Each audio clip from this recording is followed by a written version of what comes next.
And today po, we will consider what the Bible say about what we believe about reaching the lost or soul winning. Amen po.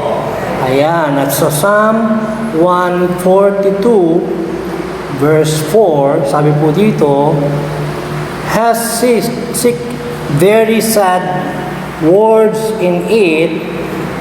I looked on my right hand and beheld, but there was not man that would know me.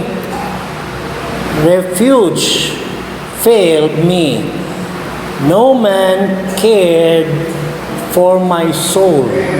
Yan daw po sabi ng tao po tungkol sa kanyang salita, na para po sa ating mga tao ay sasabihin po niya sa ating Panginoon that no man cared for my soul. So yung mga tao po na nakakasama natin sa church, at ngayon nga po, kaya po natin na ano yata ito?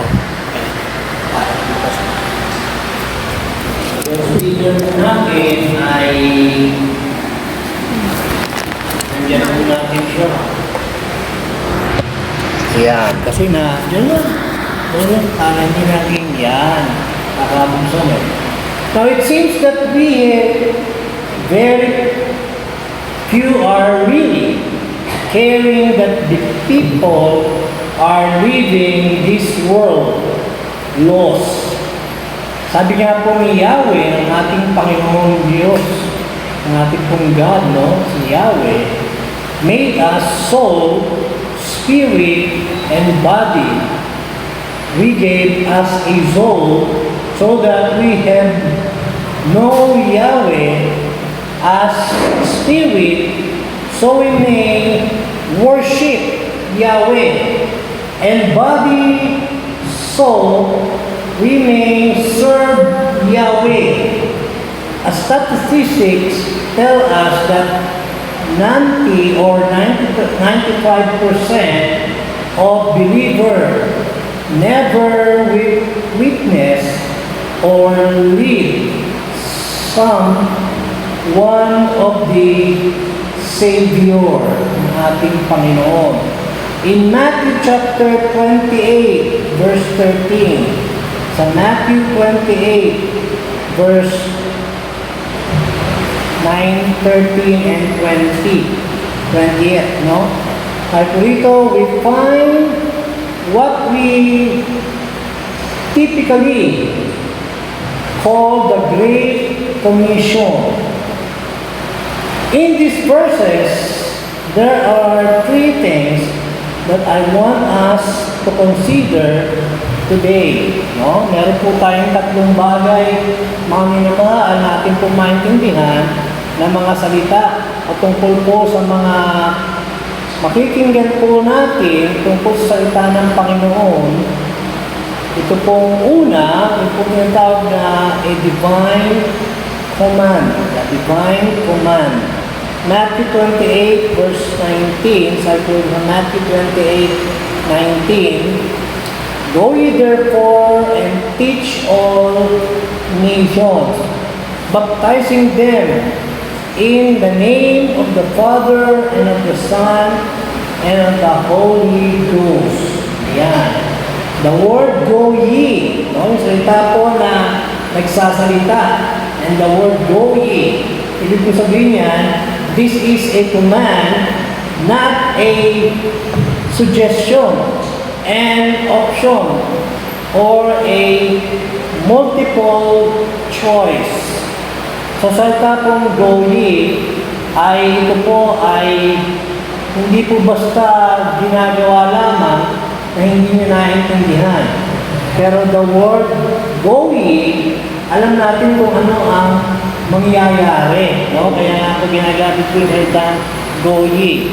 The word Ecclesiastes 12:13, the standard Ecclesiastes 12 verse 13 says, let us hear the conclusion of the whole matter. Ano po sabi? Fear Yahweh and keep us His commandments, for this is the whole duty of man. Amen? Sana po sa itapo ni Yahweh, talagang yung sinasabi po ay maintindihan po natin na yung ginagawa po para sa Panginoon, maintindihan natin na lahat ay about the duty of man. In Mark 16 verse 15, sa itapong Mark 16:15, verse 15 says, "And he said unto them, Go ye into all the world, and preach the gospel to every creature." Amen? The word o salita po ng ating Panginoon ay natin po niya pinapangaral. Ang salita po niya para po sa salita about the creation. No? In Acts 1:8, yan. In Acts 1:8, isa po sa atin ay naintindihan din po natin sa the word Acts 1:8.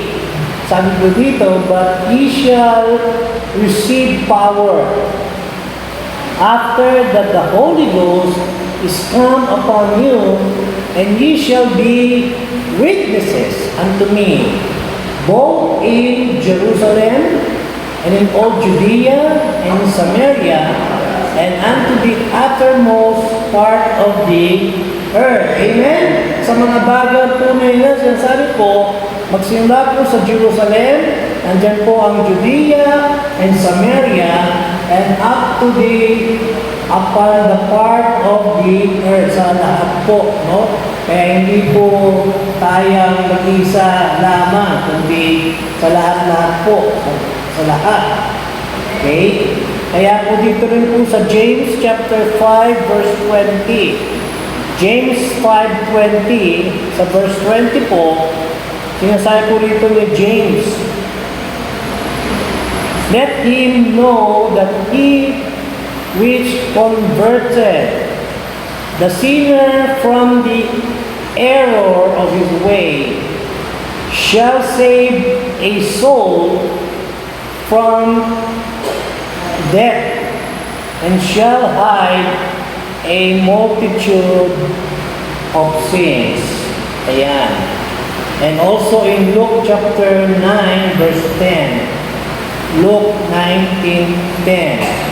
Sabi po dito, "For the Son of Man is come to seek and to save that which was lost." Amen? Lahat po ng tao, no? Mga naisip po natin ay malaman po natin na salita ng Panginoon. And even in din po the Son of Man. Dito po rito is come to seek. Hinahatang po, no? Hanapin, to seek and to save that which was lost. Naintindihan po natin kung sino po ang kinakailangan yan. Okay?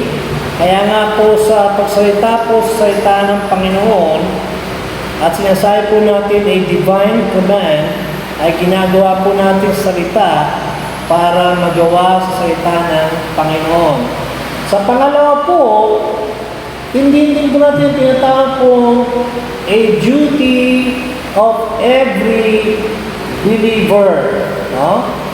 Ang bawat salita po as believer, meron po siyang ginagawang trabaho, no? As duty. A duty of every believer. Kaya po pangalawa dito sa Matthew 28 verse 20, Matthew 28 verse 20, sinasabi naman po dito, teaching them to observe all things whatsoever I have commanded you, and lo, I am with you always, even unto the end of the world. Amen. Yan. Sa Matthew 28 verse 20. Matthew 28:20. At sa una po, makikita po natin, sinasabi rin po sa kanila, that teach all nations. Sinasalita po ang bawat salita. Teach all nations are to make Discipline.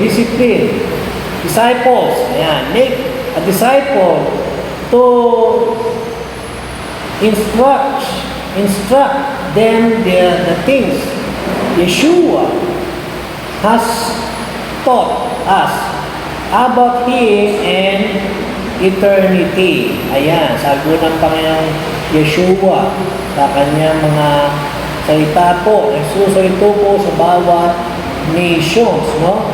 Sinasabi po, baptize those who are taught and receive Yeshua as Savior. Amen. Sa pangalawa po, sinasabi po na to fulfill this duty, one man be, una, sinasabi po that it is all a save. Meron po mga tao, meron siyang tinatawag na save, no? Yung ligtas, no? The unsaved does not has the credulous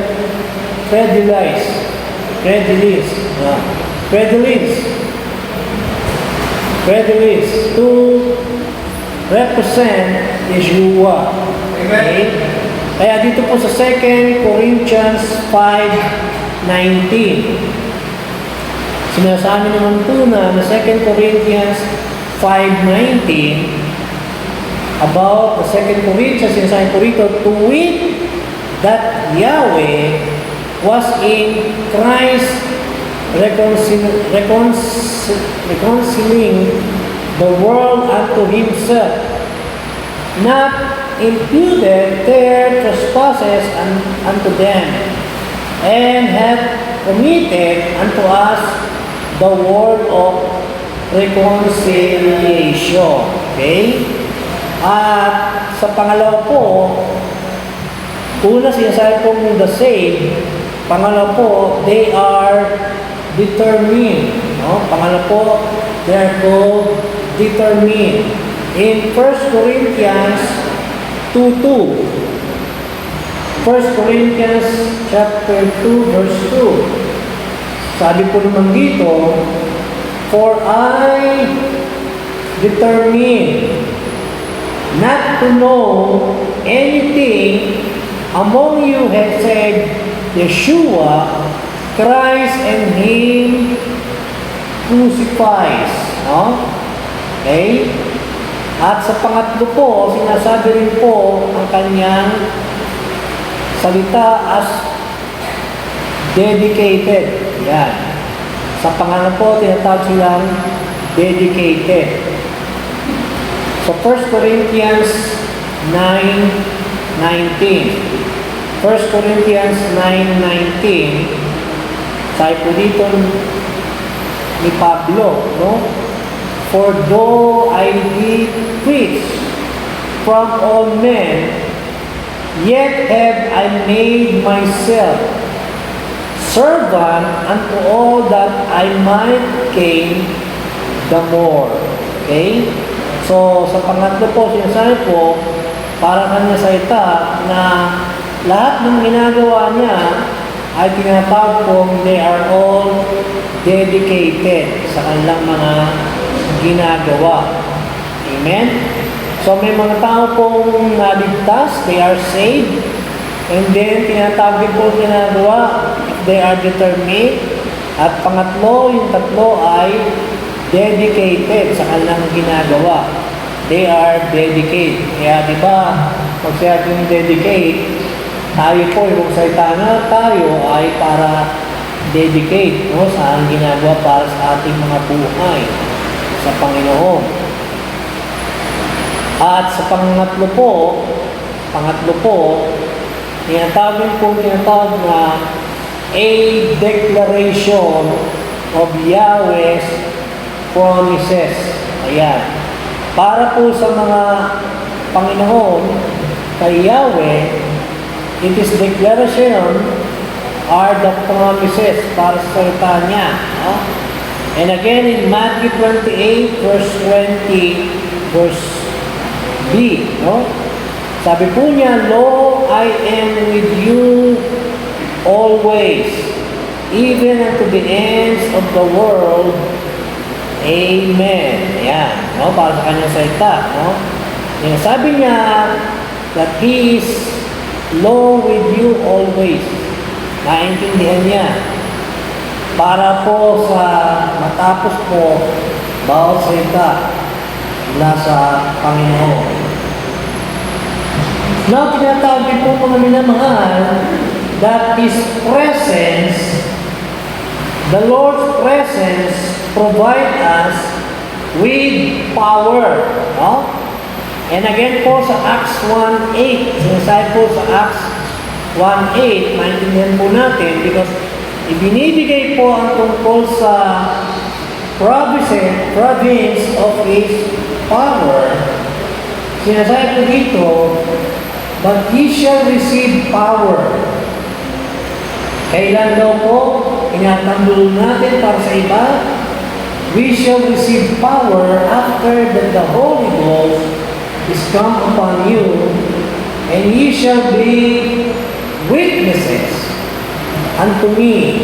No? Bawat salita rin po para ng salita po ng Panginoon, the witnesses. Sinasabi po para sa Jerusalem and into all Judea and in Samaria and unto the uttermost part of the earth. Ayan, so nakikita po natin, no? Sa mga salita na yan, about the Jerusalem, the Judea, Samaria, and unto the uttermost part of the earth, sinasabi po sa kanyang salita, no? Para salita ng Panginoon, nandyan po ang kalakasan, the receive power, and after the Holy Ghost is come upon you. Para po sa salita po ng Holy Spirit, no? The Holy Ghost. And His presence assures success. His presence assures success. Psalms 126 verse 6. Sa aklat po ng Psalms 126 verse 6. Sabi po dyan, He that goeth forth and weepeth, bearing precious and seed shall doubtless come again with rejoicing, bringing his sheep with him. Ayan, di ba? Sa salita po ng Panginoon, meron pang kahulugan tungkol sa salita ng ating mga salita. Doon po sa pagbibigay po ng kanyang mga salita para sa bearing precious. Kaya di ba, bawat mga tapo na sinasabi sa salita ng Panginoon, because the bearing precious seed shall doubtless come again with rejoicing, bringing His sheep with Him. Sa bawat isa. At sa patlo po, tungkol po sa mga verses, meron pong tatlong bagay na intindihan din po natin. Bawat isa. Three must in these verses na maintindihan po natin. Una, meron po tinatawag natin must have compassion with it. Oh, ayan. Sinasabi po natin una, must have compassion with it. Ayan. So, totoo po na meron mga tao na nawawala po. Kaya po, salamat po, nandiyan yung mga nandiyan, nag-iwan. No? Pero yung mga nawawala, nagkakaroon po ng problema. At bawat sa po sa atin, nagkakaroon po na isip po natin na magkaroon po ng tawag na compassion. Kaya sinasabi po, compassion in ipit. Tawag din po para sa iba, no? Na nawawala. Kaya nga po sa Sunday po, ang ating pong speaker ay magsasalita po about mission, no? I'm sure po ipapakahil po sa kanya na yung ginagawa po doon sa kanya salita dyan sa lugar niya. At ibabahagi din po ang salita ng mission sa bawat mga nakikinig. So sa pangalawa po, must have an effort going forth. Sa ating pong salita, magkaroon po niya tawag na going forth, magkaroon po ng effort, no? Now, marami po sa atin, hindi na po nila ginagawa yung dapat. Every time po pag nakikita ko po ng karamihan ng mga tao, nalulungkot po natin kapag nawawala po sila, di ba? Nakita po natin, yung mga bata po, maraming hindi tumatawag, di ba? Maraming hindi natatawag, dahil hindi natin masabi. Pero dapat po, ginagawa pa rin po natin na magkakaroon po ng effort para po sa goalless go forth. Ayan, para sa mga salita rin po. Kaya marami po sa atin dahil ayaw natin gawin dahil hindi natin ginagawa yung trabaho. Dahil bakit? Nag-iingat tayo, di ba? Dahil nga po marami po sa hindi makagawa. Nag-iingat nga po yan sa mga COVID na yun, di ba? Kaya ngayon po, hindi pa rin po natin talaga mag-pull, magigawa po natin yung masyadong mahigpit, no? Ginagawa natin. Kaya yung pagiging COVID po, nagiging maiinom tayo.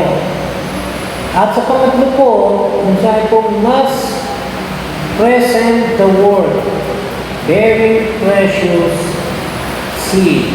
Yan. Kaya sa bawat salita po ng Panginoon, mga sabot, mga tao, ay magkaroon po ng must present the word, very precious seed. Yan. Amen. So, muli po again, ginagawa po mga bagay nito, yung tatlo ay gagawin po natin muli, a divine command para sa lahat. Yung pangalawa po, yung tinatawag po, a duty of every believer sa bawat isa. At sa pangatlo po, yung tinatawag po ng